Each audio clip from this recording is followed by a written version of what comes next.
state of North Carolina is 8.5 hours wide, tip to tip. We have the mountains to the west, the ocean to the east. It houses very rural communities to very urban communities, so culturally it's extremely diverse. Children's Advocacy Centers of North Carolina is the state chapter office that oversees all of the local CACs across North Carolina. There are 40 child advocacy centers and they represent 74% of the counties. In 2017, our Children's Advocacy Centers served 9,472 children who disclosed child sex abuse for the first time.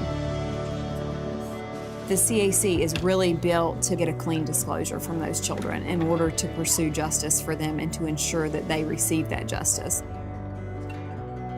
The minute that they come through the door, you want to ensure first that that child feels safe.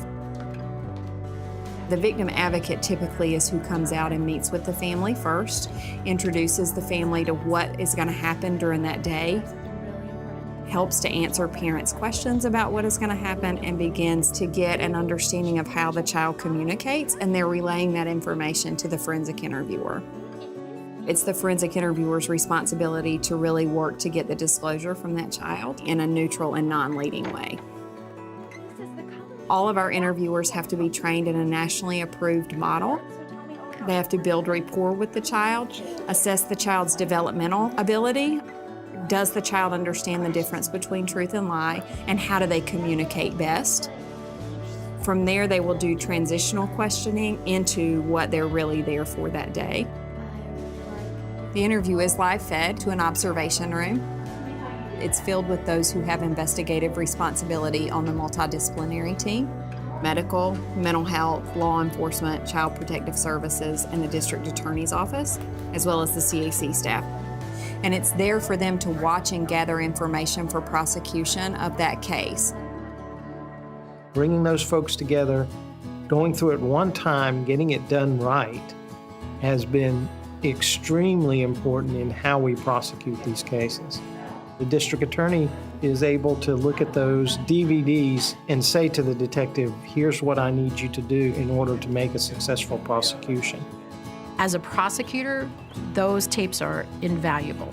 That tape shows specifically what was said, under what circumstance, and how the child responded. The jurors can see there's no one giving that child any of the answers to the questions.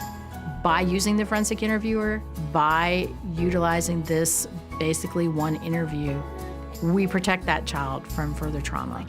We provide that child an opportunity to tell their story in an environment where they feel safe. The less trauma you have in the disclosure, the less trauma you have, I think, in the experience of court, if that's where we end up. Children that have been abused have multiple adverse childhood experiences, and there are long-term mental and physical health issues that children face because of that. And so it's critical that those children receive appropriate medical as well as mental health treatment following the disclosure. In our child advocacy centers, we're thinking about a complete medical evaluation, a head-to-toe exam. We're looking at not only sexual abuse, we're also looking at physical abuse and vice versa, depending upon what the presenting issues and concerns are for the child. That information is then brought to the MDT. They may be able to use that information in terms of charging, prosecution, case decision making.